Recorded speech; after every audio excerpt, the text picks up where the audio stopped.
Hello everyone, my name is Injured Waffles, and today we're going to be going over my review of the PC version of We Happy Few, made by Compulsion Games and released on August 10th, 2018 for Xbox One, PC, and PS4. We Happy Few started out as a successful Kickstarter campaign back in 2015, subsequently entering early access on Steam in 2016. The game is a survival stealth action game with light RPG elements thrown into the mix, and in it you take control of Arthur Hastings, a resident of Wellington Wells, where the people take a drug called joy to keep them in a constant state of euphoria. The game had an amazing E3 presentation back when it was first revealed, guys. A lot of people have been comparing this game to BioShock, with a dystopian world set around the 1950s to 1960s, similar graphics. It's hard not to. But has that time that We Happy Few spent in early access helped this game to become the next BioShock? Or are you better off just taking your joy and pretending that this game doesn't even exist? Let's dive into this review and find out. And guys, if you enjoy the video, please do be sure to leave a like and to subscribe. So to start with the story, in the game, you actually take control of 3 different characters, each with their own narrative and storyline, and they all intersect with each other. But in the interest of spoilers, we'll focus on the first one you play as, which is Arthur Hastings, a newspaper censor who makes sure that no bad news gets out into the newspaper. Taking place in an alternate reality Britain, where the Germans won the war in Europe, and the game itself being based in a city called Wellington Wells, where they take the drug called joy to keep them pacified, happy at all times, and to keep the bad memories out. Your character, Arthur Hastings, is on a mission to find his lost brother Percy after remembering him, which was the catalyst that stops him from taking joy. Labeled as a downer, Arthur goes on an adventure that takes him all over the island of Wellington Wells, learning that not all as it may seem. The story is amazing here, guys, and is an incredibly interesting premise that for the most part, Compulsion Games executes fabulously on. It's always a lot of fun for me to see what history could have been like if certain events didn't take place, and a drug-induced populace is definitely a great premise for that. You can feel the sense of suppression and how everything is all a facade just to keep everyone happy, especially with people wearing their masks, always smiling, and then the parallels between the wellies, who are the people who take their joy, and the downers, the people who don't. Now, the game is paced well story-wise, and you can easily sympathize with most of the characters, with you simultaneously feeling sorry for Arthur at some points, and absolutely hating him at others. To me, that signals a good character. Arthur isn't a virtuous man. He's just a person trying to survive and make it to his brother. And Arthur Hastings is a really well-written character. You can feel the tension that he goes through, as well as everything that is being put upon him to try and survive and get out of Wellington Wells. And like most games, a background story is mostly told through letters and collectibles that reveals why things are the way they are. And you also pick up masks that give you flashback sequences of the past for Arthur, as well as the other 2 characters that you play as. The side characters that populate the world are unique as well, with each of them having their own personality and quirks, from a crazy scientist lady to a hallucinating soldier who sees his dead daughter. These characters help to breathe life into the world and make the game interesting. And the world of Wellington Wells does help tell its own story based on the actual cities that you go into, as well as the garden district that you spend a lot of time in. Seeing the contrast between the 2 of those places, you really feel the sense of depression and loneliness that is prevalent throughout the game.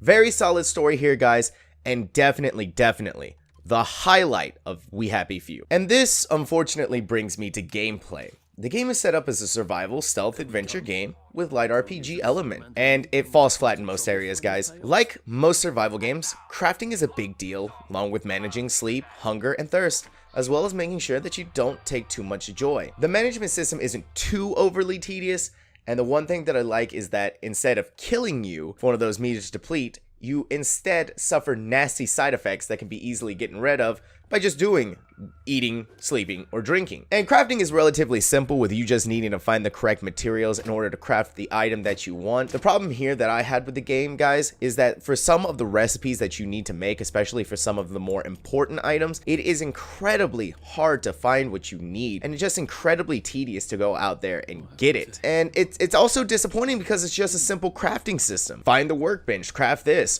or go in your inventory, craft that. I will say though, I do like the fact that some items will craft themselves when you need it, which saves you the time of having to go into the menu and crafting it yourself. Now, the joy mechanic in the game, which is whenever you take any of the joy pills, is interesting. When you do take it, your character goes into a high, and everything becomes more colorful and happier. As it starts to wear off, things start becoming dull and depressing. Finally, when it does wear off, you suffer withdrawal symptoms, which makes your character easily detectable by other joy users and gives you really big debuffs. And to go even further, if you take too much joy, you suffer an overdose and then go through memory loss, where you suffer an even greater debuff. Now, the game does warn you about these, and it says that you need to tactically use joy, but there are points in the game where you're forced to take joy, or even it's just like you have no choice, you accidentally take it, and the next thing you know, you're being forced to have these withdrawal symptoms. And the problem with these withdrawal symptoms, guys, forces you to just wait out a timer before you can go out and do anything,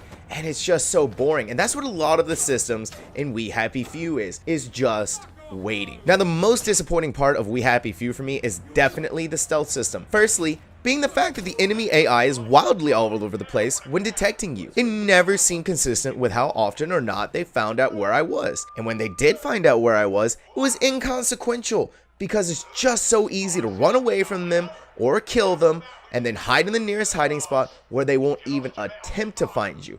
And all you have to do, once again, is just wait out the timer. It's also jarring to be able to choke out a person when his friend is literally just 2 feet in front of me, not even caring or hearing. And I'm not kidding, guys. That actually happened. The dude was literally right in front of me as I was choking on his friend. He did not hear, or he just didn't even care. There is so few reasons to engage in stealth, and honestly, throughout most of the game, it's just easier to run past everyone and not even give it a second thought, or just fight my way through it all. And the problem with it comes with the stealth though, guys, and when people start detecting you, is that there really is no way to handle them all except for to run away. And it's just once again waiting out that timer, guy. Combat in We Happy Few, thankfully, is a little bit better, but not by much. It's a simple melee-based combat system with some throwable items mixed in there. During combat, all you'll be doing is attacking, blocking, pushing someone, using a wide variety of different weapons that for some reason sort of all feel the same. You do have different rarity of weapon types based on color, and some weapons will hit harder or swing faster, some are blunt, sharp, or electrical, and some will kill or not. It gives a decent variety to the weapons, but like I said, guys, they do all feel the same, and I never really found myself favoring one weapon type over the other. In fact, it just seemed easier to use the blunt weapons and kill everyone. And there aren't any repercussions at all to killing someone versus just knocking them out. All that'll happen is that Arthur will be like, oh, I killed him, you know, things like that. Now, a good note though is that Arthur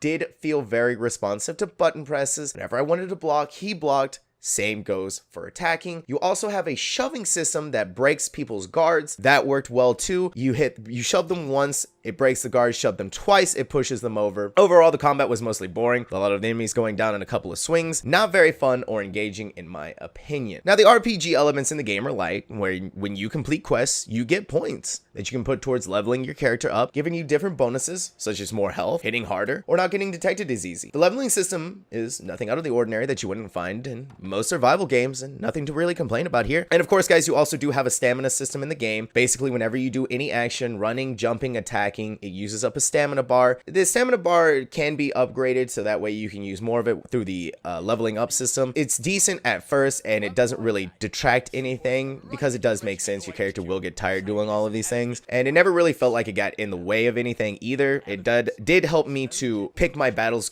more carefully, as well as be smarter with how I manage everything that I'm doing as well. Now, moving on to the graphics, and I have to say, the game looks really awesome, especially when you're in Joy and the entire world is colorful and vibrant. And then when you get off of it, the world is dark and dull and depressing. Even off of Joy, though, the world still looks good, and it gives off the sort of Bioshock feel of a lived-in dystopian world, especially when you see the contrast between the Garden District and the actual cities of Wellington Wells. Character animations are nice, though sometimes they do tend to glitch out, with some people floating above chairs and whatnot, or walking through each other and things like that. Textures are nice and sharp. You have an awesome bevy of graphical options in the PC version of We Happy Few, with different settings such as textures, post-processing effects, anti-aliasing, resolution, shadows, and more. Really happy about all of the options that you can get.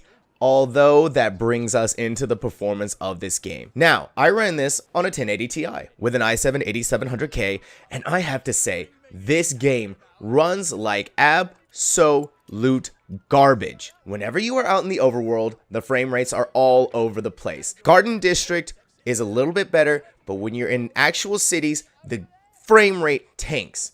Going from as low as 29 FPS all the way back up to 60 FPS and just bouncing around everywhere. I mostly hovered around 45 FPS when I was out in the overworld, and it was very rarely ever locked at 60 FPS. The only time that happened was when I was inside of buildings and closed off areas. Turning down options bore no fruit for me. The game is just an absolute pile of poor performance, and there's no way to turn that around, which is such a shame that a beautiful world such as We Happy Few is being wasted on a game that barely runs well at 1080p on only high settings with a 1080 Ti. Super disappointing in this aspect, and I feel it's just something that shouldn't have happened. Now for the audio. The audio in the game sounds really good, and I had to give major props to the voice actors here, especially the voice actor of Arthur. He did an absolute fantastic job being able to sound like someone who is in an absolutely horrid situation and still being able to go from lovable to laughable to absolutely hating him is just a credit to the voice actor. Everyone across the board, though, did a really good job acting-wise and made the world of We Happy Few believable. People who were on Joy sounded appropriately high, and people who were outcasted sounded like they absolutely hated everything, but were still trying to survive. Really great performance from the cast. Soundtrack to the game was good as well, with the game taking place in the 1960s. A lot of the music in the game is inspired from that era. There was a lot of goofy moments in the game that were put to sort of a psychedelic soundtrack, and I liked it a lot. Other moments in the game are accompanied by the eerie sort of soundtrack that you would hear when exploring an area, and also the game knows when to pull back the soundtrack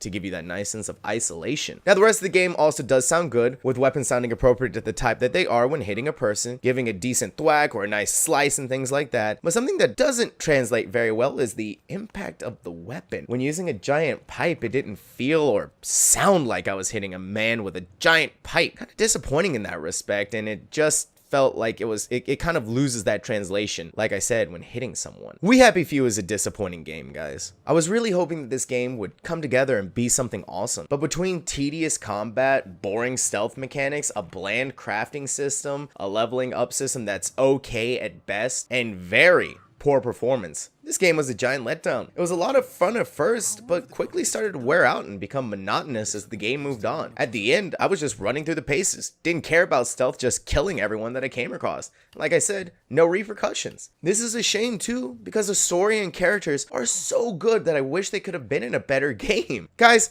I'm going to be giving this game a 5 out of 10. I do not recommend picking this game up at full price, and instead would wait for it to go on a really big sale. Alright everyone, this has been Injured Waffles. If you enjoyed, please do let me know by leaving a like and a comment. And if you didn't, please let me know what I could do better.